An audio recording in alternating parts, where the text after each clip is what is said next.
Bonjour chères auditrices et auditeurs et bienvenue dans cette quatrième partie de l'émission Rwanda, Lumière de la vraie réconciliation qui vous est présentée par Moussome Aloïse, médiateur responsable du projet des VJP, guide de la réconciliation pour la paix par le droit, la vérité, la justice et le pardon. Je vous rappelle que dans la première partie de cette émission, j'avais présenté un bref résumé du livre que j'ai publié en janvier 2022 sur la fin de l'exil des Rwandais. Et dans la deuxième partie, j'ai lancé un appel pour la prise de conscience du fait qu'il est nécessaire de travailler sur le thème des droits humains et la réconciliation pour la résolution et la prévention des conflits. Dans la troisième partie, j'ai présenté un nouveau modèle de justice qui favorise la réconciliation. Ce nouveau modèle s'appelle la médiation. Dans cette quatrième partie, je vais vous parler de l'amnistie et de la grâce présidentielle. Depuis toujours, on nous fait croire que l'amnistie constitue la meilleure voie politique pour réconcilier un peuple victime des guerres et d'autres conflits violents.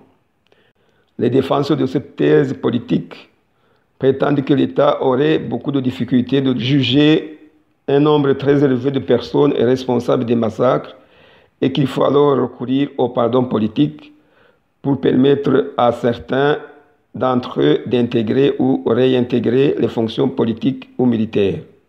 Parfois, ce sont des combattants rebelles qui réclament eux-mêmes cette amnistie et imposent cette condition lors des négociations politiques pour arrêter la guerre et les massacres. La loi d'amnistie et les mesures de grâce sont donc motivées par des raisons politiques dans le but de protéger ceux qui veulent le pouvoir et, de facto, certains responsables des crimes politiques qui restent impunis, en aggravant malheureusement la souffrance des victimes. Dans ces conditions, il est évident que la réconciliation authentique ne peut pas être possible. La loi d'amnistie et la grâce accordée par le chef de l'État ne favorisent pas la réconciliation authentique. En fait, l'amnistie n'est pas le pardon. La loi d'amnistie est un acte du pouvoir législatif qui efface un fait punissable, arrête les poursuites et anéantit les condamnations pénales, mais qui n'a pas d'effet sur les condamnations civiles. Elle anéantit la punition et le fait qui en est la cause. En décrétant cette mesure politique, l'État agit comme s'il représentait les victimes en justice et avait même le droit d'accorder le pardon à leur place. L'amnistie est souvent générale, c'est-à-dire qu'elle est accordée pour toutes les infractions commises dans des circonstances bien déterminées. C'est une loi occasionnelle, prise à l'occasion de certains événements politiques en faveur d'une certaine catégorie de personnes responsables des violations graves des droits humains. L'amnistie n'est pas décrétée à la demande des parties civiles, c'est-à-dire les victimes. C'est une décision unilatérale de l'État dans l'intérêt du pouvoir politique et non dans l'intérêt de la communauté. Cette décision politique profite aux responsables des crimes amnistiés alors qu'elle fait souffrir les victimes encore davantage parce qu'elles vivent toujours dans la peur et l'insécurité avec la crainte que les mêmes bourreaux peuvent à tout moment répéter les mêmes violences. L'amnistie est donc une source d'impunité et de récidive parce qu'elle ne responsabilise pas les auteurs des infractions pour qu'ils puissent s'amender. En conséquence, face à cette situation injuste et suite au mécontentement des victimes, l'amnistie peut aussi inciter celles-ci à la vengeance. En effet, l'amnistie étouffe la vérité car les victimes et la communauté n'ont pas droit à une justice pour leur permettre de comprendre les agissements des personnes amnistiées. Par conséquent, l'amnistie est donc un faux pardon et ne peut conduire qu'à une fausse réconciliation, car le pouvoir de pardonner appartient aux seules victimes. Il ne peut y avoir de véritable réconciliation si les victimes ne connaissent pas la vérité, si elles n'obtiennent pas justice et réparation et si elles ne peuvent donc pas pardonner. L'Institut international pour la démocratie et l'assistance électorale, en abrégé international IDEA, dans un document intitulé « La réconciliation après un conflit violent », publié en 2004, affirme ceci, je cite, « La réconciliation est gravement mise en cause si le cercle vicieux de l'impunité n'est pas brisé. L'immunité est une variante de l'impunité. Elle est basée sur la pratique internationale assurant une protection aux chefs d'État contre les poursuites.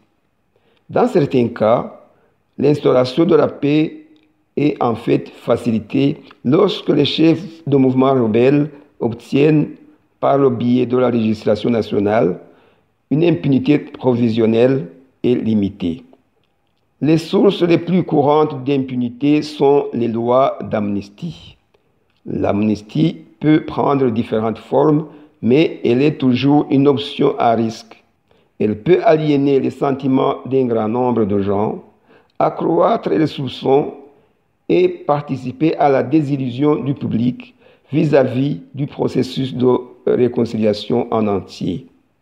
C'est un instrument controversé dans le contexte des sociétés d'après-guerre, gênant habituellement le processus de réconciliation. Les amnisties unilatérales, générales, doivent être évitées. Fin de citation. À côté de l'impunité résultant de l'amnistie légale, certaines situations d'impunité peuvent prendre la forme d'une amnistie de fait.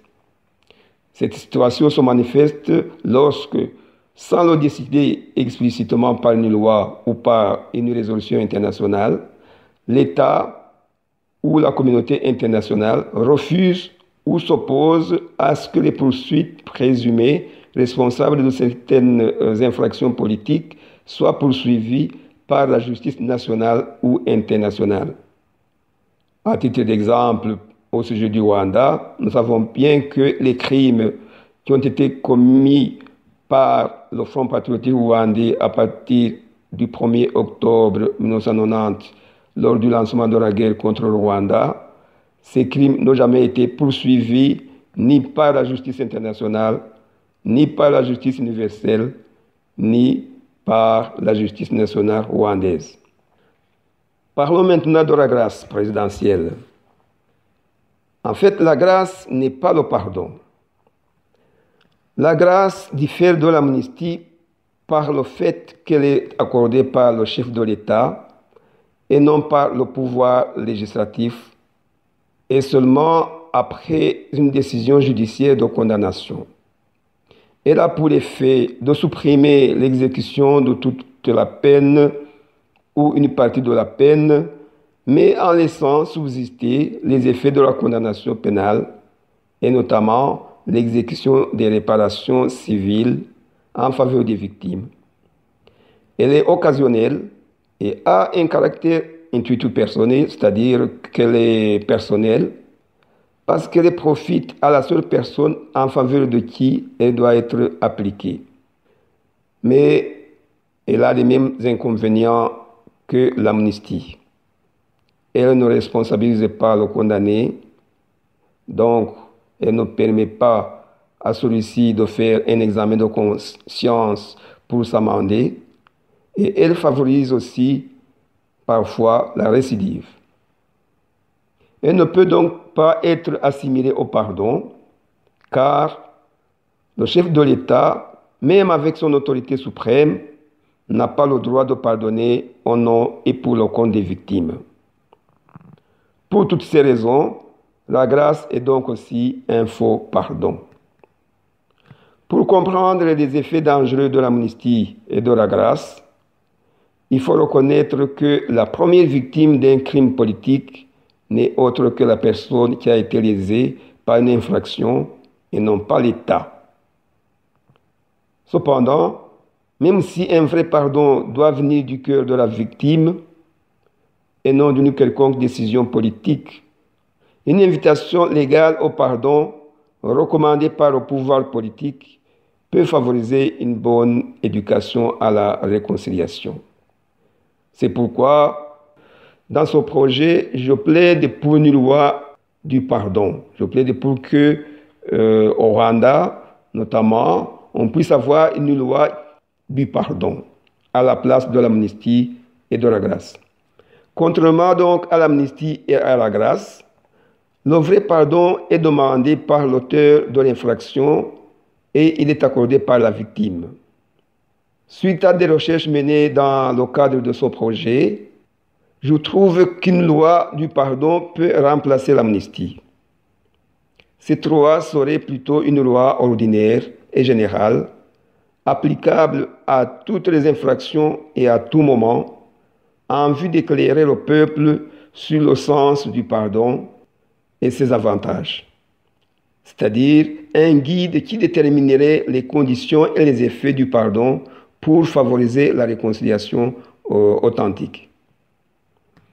Cette loi aurait donc un effet bénéfique de recommander aux parties en conflit de recourir au pardon pour arriver à la paix sociale, pour leur bien et celui de leur peuple. Elle serait une invitation légale à la réconciliation authentique, mais sans aucune contrainte. Dans un cas d'espèce de résolution d'un conflit, les parties pourraient s'en inspirer afin de comprendre les notions du pardon et de réconciliation. La loi du pardon aurait donc un rôle éducatif, réconciliateur et pacificateur. Car il faut reconnaître que la réconciliation ne peut pas être réalisée par les seules instances judiciaires, même si elles y contribuent en administrant des peines aux auteurs d'infractions et en octroyant des réparations civiles aux victimes. Pour être fiable et stable, la politique de la réconciliation ne doit pas seulement être décrétée par des discours politiques qui sont parfois contradictoires, mais elle devrait aussi avoir un guide légal. Sans être une décision de pardonner et dictée par une autorité politique, la loi générale du pardon n'aurait à elle seule aucun effet sur d'autres lois ou jugements. À l'instar des textes internationaux relatifs aux droits fondamentaux des êtres humains qui n'ont aucune force obligatoire, la loi du pardon serait, au niveau national, comme une déclaration non contraignante des droits à la réconciliation.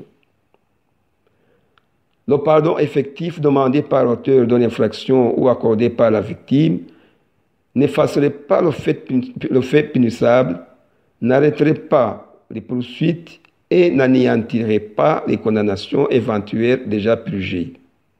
Mais dans un tel système, ce pardon pourrait notamment suspendre l'exécution de la condamnation, ce qu'on appelle le sursis d'exécution, ou entraîner la diminution de la peine.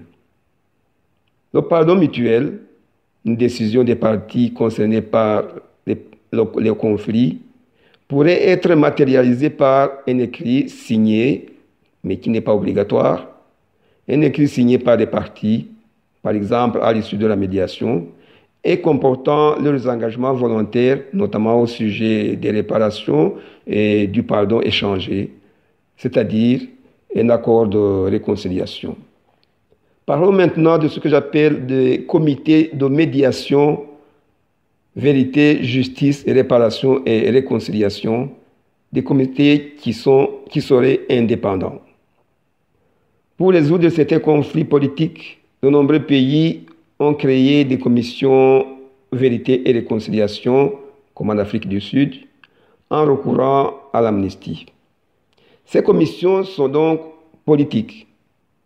Mais alors, si on veut éviter l'amnistie, compte tenu de ses inconvénients et de ses conséquences négatives citées plus haut, quelle instance serait-elle capable d'ouvrir un dialogue entre les victimes et les agresseurs? Pour avoir une justice totale et pour tous, partout et toujours, en faveur de la communauté, je trouve que la meilleure solution serait de créer des comités de médiation indépendants au niveau national et régional, dont la mission serait de rechercher la vérité, négocier les accords de réparation pour les victimes et tenter de réconcilier les parties. Ces comités seraient composés par des médiateurs, membres de l'organisation de la société civile et des cultes, indépendants et non pas des politiciens. Les parties auraient le choix de recourir à ce processus de médiation ou de saisir directement le ministère public. En cas d'échec de la médiation, le dossier serait renvoyé au parquet pour instruction. En cas de réussite de la médiation, le comité de médiation transmettrait alors le dossier au tribunal pour qu'il fixe la peine en tenant compte de l'accord de médiation intervenu. Les avantages du processus de médiation sont nombreux. Il y a la rapidité du processus, la découverte de la vérité, l'accord sur les réparations, la possibilité de s'ouvrir au pardon et à la réconciliation, etc. Pour terminer, je peux donner des exemples d'amnistie et de grâce présidentielle qui ont été décidées au Rwanda dans les années passées. La première loi d'amnistie, c'est la loi du 20 mai 1963 portant amnistie générale et des infractions politiques commises entre le 1er octobre 1959 et le 1er juillet 1962 à l'occasion de la révolution sociale et qui, en raison de leur nature, de leur mobile, des circonstances ou des motifs qui les ont inspirés, rentraient dans le cadre de la participation à la lutte de libération nationale et revêtaient ainsi un caractère politique, même si elles constituaient des infractions de droit commun. Étaient écartées du bénéfice de l'amnistie accordée par l'article 1er de cette loi les infractions commises durant cette période et par des personnes qui ont lutté contre la libération des masses opprimées par la domination féodo-colonialiste. Ça, c'est l'article 2 qui stipulait cela. Le caractère politique des infractions susceptibles d'amnistie était déterminé par une commission composée des magistrats et de deux assesseurs désignés par le ministre de la Justice. Ça, c'est l'article 7. La commission portait le nom de commission d'amnistie politique, d'après l'article 8, et ces décisions étaient sans recours, comme le stipulait l'article 11. Mon commentaire au sujet de cette loi d'amnistie du 20 mai 1963 est que l'impunité légalisée par cette amnistie a été une des raisons pour laquelle les réfugiés ont choisi la voie de la guerre par des attaques armées, des actes qu'on peut qualifier de vengeance politique. Quelques années plus tard, et parce qu'elles n'avaient pas été punies, certaines personnes amnistiées se sont rendues responsables des crimes de génocide contre les Tutsis en 1994 et contre les Hutus qui protégeaient les Tutsis. Voyons maintenant un exemple d'une mesure de grâce. Un arrêté présidentiel du 13 mars 1992 a décrété des mesures de grâce pour toutes les infractions en faveur des personnes condamnées définitivement en commuant la peine de mort en peine d'emprisonnement à perpétuité et en commuant la perpétuité à une peine d'emprisonnement de 20 ans. En outre, la remise de la moitié des peines d'emprisonnement a été accordée aux personnes condamnées à des peines d'emprisonnement de plus de 10 ans et la remise totale des peines a été accordée aux personnes condamnées définitivement à des peines inférieures ou égales à 10 ans ou âgées de 55 ans et à des femmes dont l'incapacité physique était égale ou supérieure à 50%, ainsi qu'à tous les mineurs âgés de moins de 18 ans. Tout ce que je viens de vous expliquer dans cette émission, je l'ai tiré dans mon article que j'ai publié en 2016. Voilà en résumé donc ce que je voulais vous expliquer par rapport à l'amnistie et à la grâce. Je vous remercie pour votre aimable attention. Que la paix soit avec vous.